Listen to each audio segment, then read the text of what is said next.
الحمد لله نحمده ونستعينه ونستغفره ونؤمن به ونتوكل عليه ونعوذ بالله من شرور أنفسنا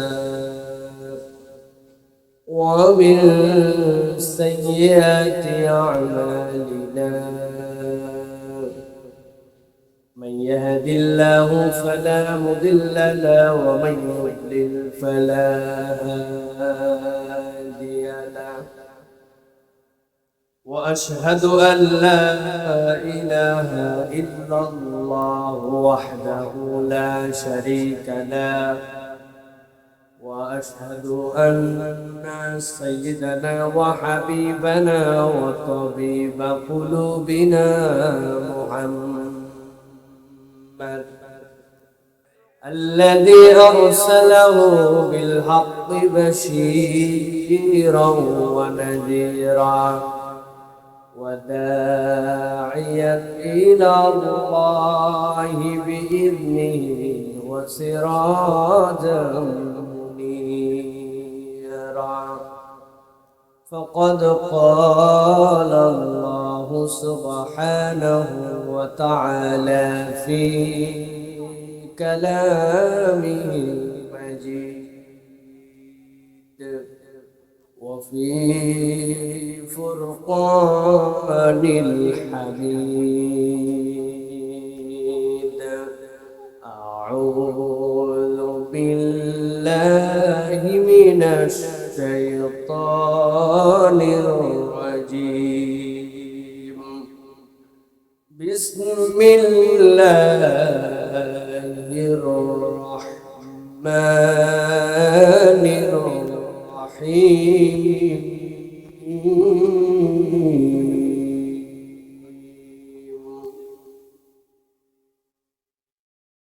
فتول عنهم فما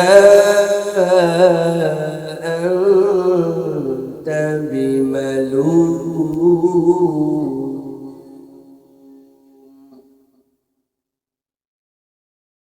وذكر فإن الذكرى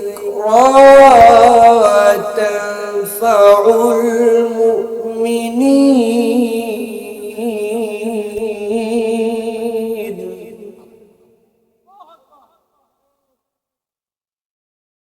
وما خلقت الجن والإنس إلا ليعبدون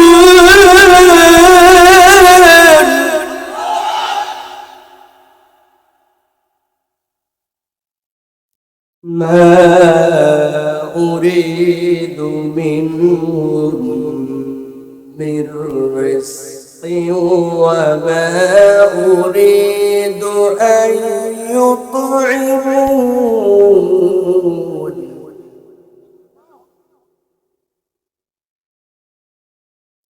إن الله هو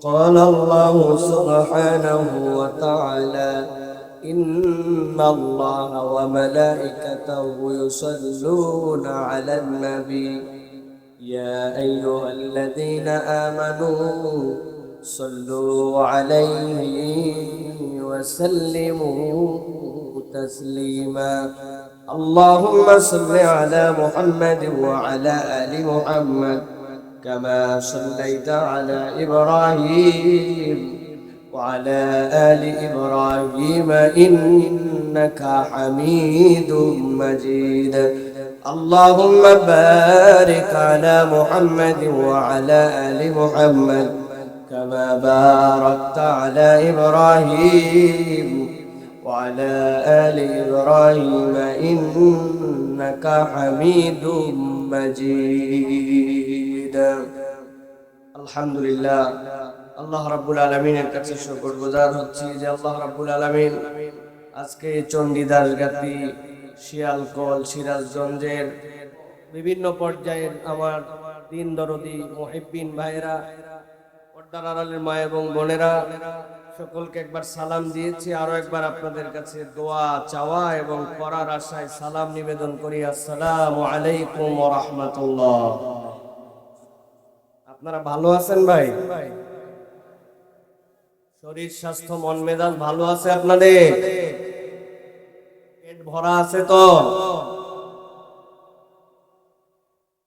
1.5 বছর আগে 2 বছর আগে এরকম একটা আয়োজন এতিমখানা লিল্লা বোর্ডিং এর নামেও যদি করতে হতো তাহলে কর্তৃপক্ষের জন্য অন্তত পক্ষে 2 জোড়া জুতা লাগতো। 1 জোড়া জুতা Sirajganj DC office, SB office, SP office আর নেতাদের পিছে ছুটতে, কার নাম উপরে আর কার নাম নিচে, এই দিতে দিতে অবস্থা খারাপ। ওটাকে বানায় বললাম না, সত্যতা আছে। এখন আর আপাতত এই তেলাতেলি করা লাগতেছে না, ঠিক কিনা ভাই? আল্লাহ যেন আর কোনোদিন এই তেলাতেলি করা না লাগে, এরকম একটা পরিবেশ যেন আল্লাহ দান করে। এই জন্য আপনাদের কাছে জিজ্ঞাসা করলাম যে কেমন আছেন, একটু বুঝে সুঝে বলেন। মানুষ ভালো সময়ের মূল্যায়ন করে না জন্য পরে পস্তানো লাগে। এই জন্য আল্লাহ রাব্বুল আলামিনের কাছে বান্দা যদি কৃতজ্ঞ হয়, আল্লাহ তাআলা নিয়ামত বাড়ায় দেয়, ঠিক না? আজকে সিরাজগঞ্জের দিকে কিন্তু ভীষণ ঠান্ডা পড়ছে, ঠিক না ভাই? তুলনামূলক।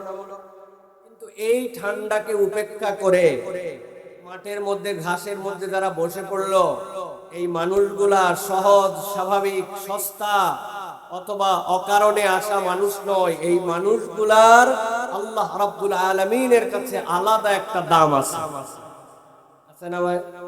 চণ্ডীদাসগাতিতে আপনাদের কি ধারণা? ছেলে মানুষ, মরদ মানুষে কয়টাই না? কয়টাই মরদ মানুষ? আপনারা তো মরদ বলেন, মরদ মানুষে কয়টাই না?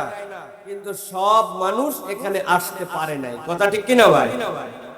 আচ্ছা ভাই, সব মানুষ যে আসতে পারলো না, আপনাদের না হয় কোনো কাম নাই, অ্যান্ড্রয়েড মোবাইল নাই, বাড়িতে সুখ শান্তি দিবে এরকম বউ নাই, খাওয়া দাওয়াও বাড়িতে ভালো নাই, জামা কাপড়ও অত ভালো নাই, বাড়িতে টিভি নাই, আপনার মোবাইলে ইন্টারনেট নাই, এইগুলো না হয় আপনাদের নাই জন্য এখানে আসছেন, তাই তো না?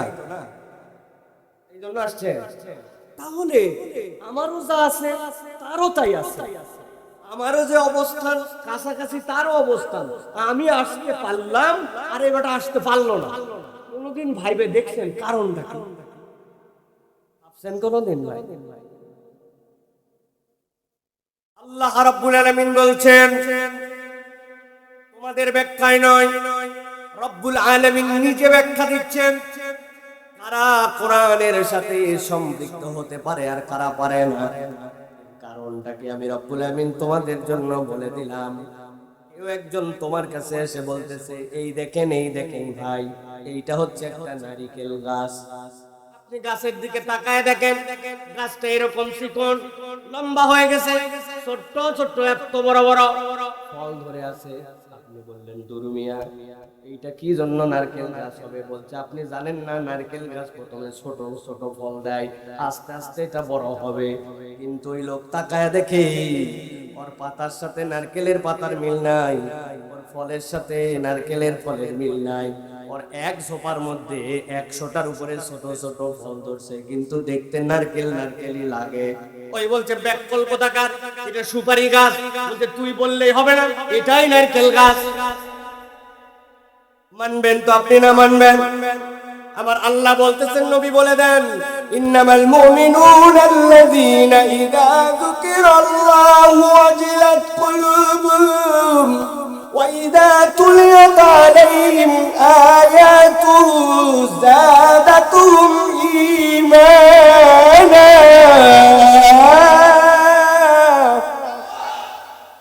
আল্লাহ বলছেন তোমার কথাই হবে না, আমি রব্বুল আমিন তোমারে জানাই দিয়ে রাখলাম, তোমার মধ্যে যদি ঈমান থাকে তাহলে তোমার মধ্যে দুইটা আসার লাগবে, তোমার মধ্যে দুইটা চিহ্ন থাকবে, তোমার মধ্যে দুইটা প্রমাণ থাকবে। নবী বলতেছেন, আল্লাহ আমাকে জানাচ্ছেন ইন্নামাল মুমিনুন, তোমার মধ্যে যদি ঈমানের প্রাথমিক কোনো আচরণ থাকে তাহলে তোমার এক নম্বর নিদর্শন তোমার মধ্যে থেকে বহিঃপ্রকাশ হবে। কি হবে? মাহফিলের নাম দিয়েছেন তাফসীরুল কোরআন মাহফিল, কেউ কেউ নাম দেয় ইসালে সওয়াব, কেউ কেউ নাম দেয় হালকায়ে জিকির, কেউ কেউ নাম দেয় ইসলামী মহাসম্মেলন, কেউ কেউ নাম দেয় বড় ওয়াজ, কেউ কেউ নাম দেয় সালানা জলসা, আছে কিনা? কিন্তু নবী বলছেন এইগুলা একটাও আমারটাও নাম নয়। নবী বলছেন এইগুলা নাম ভিন্ন হলেও কাজ একটা, মাজালিসুজ জিকির, এইটা হচ্ছে জিকিরের মজলিস। নবী বলছেন ঈমানদার তার প্রমাণ থাকবে যেখানে আল্লাহর জিকির করা হবে, ওই অবস্থাতে তার মধ্যে যদি ঈমান থাকে ওই ঈমানটা তার জন্য স্বাভাবিক থাকবে না, ওই ঈমানের দাবিতে তার মধ্যে একটা থই থই থই থই ভাব জাগ্রত হবে। আপনার সামনে একটা চুলা আছে, চুলা হচ্ছে দুইটা বার্নার, দুই দিকে এক সমান জাল দিবেন, দুই দিকে দুইটা পাতিল তুলে দিবেন, পাতিলের মাপ 1 লিটার, দুই দিকে আপনি দুইটা হাফ লিটার করে জিনিস দিবেন, ডানেরটার মধ্যে দিবেন পানি হাফ লিটার, আর বামেরটার মধ্যে দিবেন 1 নম্বর দুধ হাফ লিটার। সমান জাল, সমান মাপের হাড়ি, সমান পরিমাণ। কিন্তু একটুখানি সিরাজগঞ্জের মুসলমান বুঝে থাকলে উত্তর দেন, জাল সমান হলেও পরিমাণে সমান হলেও আপনার নজর কোনটার দিকে দেওয়া লাগবে? পানি না দুধ? কথা বললেন না, পানি না দুধ? আবার আল্লাহ বলছেন ওয়াজিলাত কুলুবুহুম, অন্তর তো সকলের আছে, কিন্তু আল্লাহর জিকির শুনলে একদলের অন্তরটার মধ্যে তার থই থই লেগে যাবে। আল্লাহ বলছেন থই থই লাগবে, আর কি হবে? ওয়াইদা তুলিয়াত আলাইহিম আয়াতু যাদাতুহুম ঈমানা ওয়া আলা রাব্বিহিম ইয়াতাওয়াক্কালুন।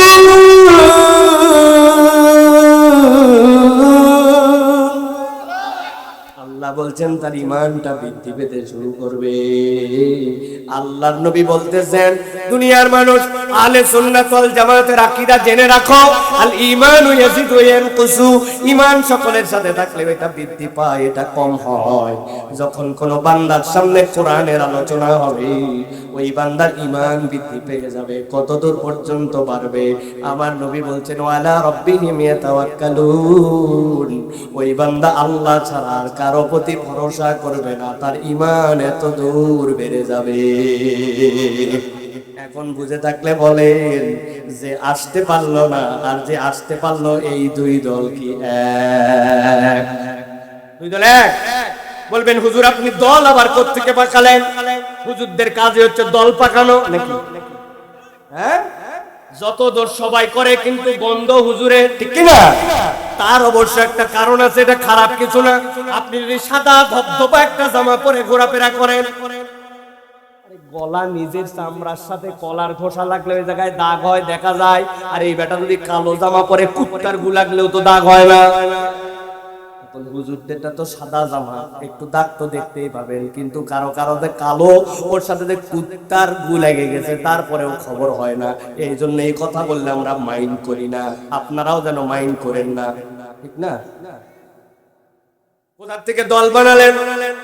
আল্লাহ রাব্বুল আমিন বলছেন নবী আপনি জানান, আমি আল্লাহ রাব্বুল আমিন দুইটা দলে দুনিয়ার মানুষকে ভাগ করেছি। আল্লাহ বলছেন কুল হাল ইয়াস্তাবিল্লাযীনা ইয়ালামুনা ওয়াল্লাযীনা লা ইয়ালামুন, এই দুনিয়াতে যারা জানে আর যারা জানে না, এই দুই দলকে এক নাকি? আপনি যা ভাবতেছেন তা না, এই জানার মানে কিন্তু ভিন্ন বাবা।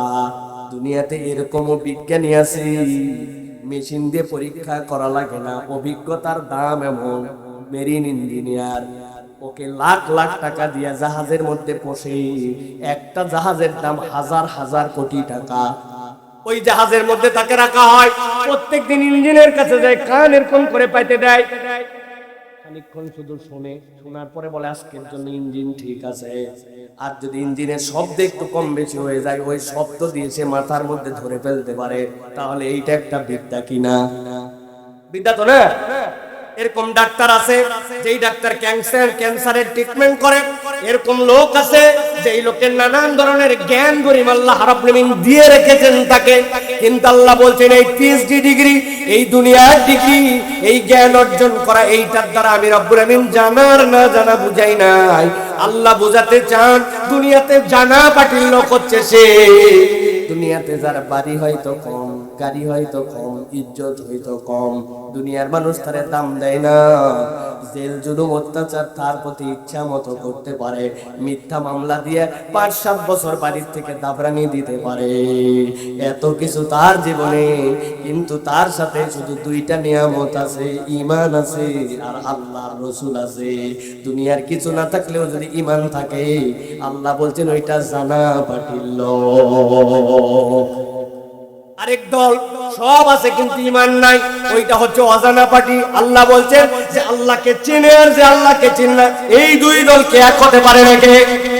তাহলে এইখানে যারা আমরা আছি, কমসে কম এই গভীর রাত্রে শীতের রাত উপেক্ষা করে মাটিতে বসালো, আল্লাহর কাছে ন্যূনতম এইটা বলতে পারি, রব তোমাকে ভালোবেসে, তোমার কোরআনকে ভালোবেসে আমাদের অনেক আমল না থাকতে পারে, কিন্তু তোমার মহব্বতে এসেছি, ঠিক না? তাহলে এখানে বসার দাম আছে না নাই ভাই? আছে। তাহলে এই দামি সময়টুকুকে দামি ভাবে ব্যবহার করতে হবে। রাজি আছি তো ইনশাআল্লাহ? প্রিয় ভাইরা, চণ্ডীদাস ঘাটিতে আমি কিন্তু নতুন বক্তা না, এই জায়গায় পুরাতন বক্তা। এর আগে আমার ওয়াজ মাঠে শুনছেন কারা আছেন কেউ এই জায়গায়? ওরে সুবহানাল্লাহ, দাঁড়ান, ঠিক আছে, আলহামদুলিল্লাহ। তাহলে আমরা কোরআনুল কারীম থেকে আজকেও কিছু কথা শুনতে চাই, আছে তো ইনশাআল্লাহ? তবে আগের বারের মতো বলে দেই ভাই, যদিও 2-3 বছর পরে সম্ভবত আসছি, কিন্তু এখনো কিন্তু 40 বছরের বয়স আমার পার হয় নাই। সেই হিসাবে আজকে এটা লাস্ট সুযোগ আপনাদের জন্য। মুরব্বী যারা আছেন, সভাপতি সাহেব সহ আমাদের অতিথি সহ যাদের বয়স 40-এর উপরে, আপনারা অনেক কষ্ট করছেন, আপনারা এখন বাড়িতে চলে যেতে পারেন। আমার যা ওয়াজ হবে আজকে সব ইয়াংদের জন্য, তরুণদের জন্য ইনশাআল্লাহ। যাদের বিয়ে এখনো হয় নাই, সুন্দর বউ চায় আগামীতে, এরকম আছে না ভাই? দিনদার বউ চায়, বাপ মারে অনেক বুঝায় কিন্তু বাপ মা তারপরেও বিয়ে দেয় না, আছে না? এই বাপ মাদেরকে আজকে ইনশাআল্লাহ একটা বুঝ দেওয়া হবে ইনশাআল্লাহ, যে আপনি কেমন পিতা, আপনার সন্তান হারামে জড়িত থাকলে আপনি জানার পরেও কিছু বলেন না, আর সে জেনার মতো গুনাহ থেকে বাঁচার জন্য যখন নিজে নিজে সিদ্ধান্ত নিতে চায়, আল্লাহ আমি তো নফসের নিয়ন্ত্রণের বাইরে চলে যাচ্ছি, বিয়ে করে ফেলবো, তখন বাপ কয় বিয়ে করলে বাড়ি থাকবো না, আছে না? ওই বাপের ধারণা কি জানেন? ওই বাপের ধারণা হ্যাঁ নিজের ক্ষেতে নিজে আবাদ করে, আল্লাহ বোধহয় এর রিজিক দেয় না, নিজের ক্ষেত মনে করছে এটা। প্রিয় ভাইরা, এই জন্য বাপদেরকেও বুঝতে হবে, আবার তরুণদেরকেও বুঝতে হবে, এরা খালি বিয়ে করতে চায় কিন্তু নিজে কিছু করতে চায় না, আছে না ভাই? বাপের কান্দে বসে খাবে আবার বউরে খাওয়াবে, এর থেকে দুর্বল পুরুষ আল্লাহর জমিনে আছে না? সিএনজি চালাবে, বাসের হেলবারি কর ঢাকায় যায় গোপনে, তারপরে নিজের বউয়ের সাথে নিজের টাকায় কিনা লাগবে, ঠিক না? এরকম হিম্মত করো, হালাল কাজ সব হালাল। তুমি খালি চাকরি চাকর হতে চাও, চাকর হতে চাও, চাকর কখনো ইমানদার হতে চায় না, ইমানদার হতে চায় উদ্যোক্তা, ঠিক না? নবী করিম সাল্লাল্লাহু আলাইহি ওয়াসাল্লাম একজন উদ্যোক্তা ছিলেন, তিনি সাহাবায়ে কেরামকে উদ্যোক্তা হওয়ার জন্য অনুপ্রেরণা দান করেছেন, দোয়া করেছেন, সুবহানাল্লাহ। নবী একটাও দোয়া করেন নাই যারা চাকরি করবে আল্লাহ এত বরকত, নবী বলছেন ব্যবসা করো সব বরকত আমি ঢুকাই দেব, সুবহানাল্লাহ।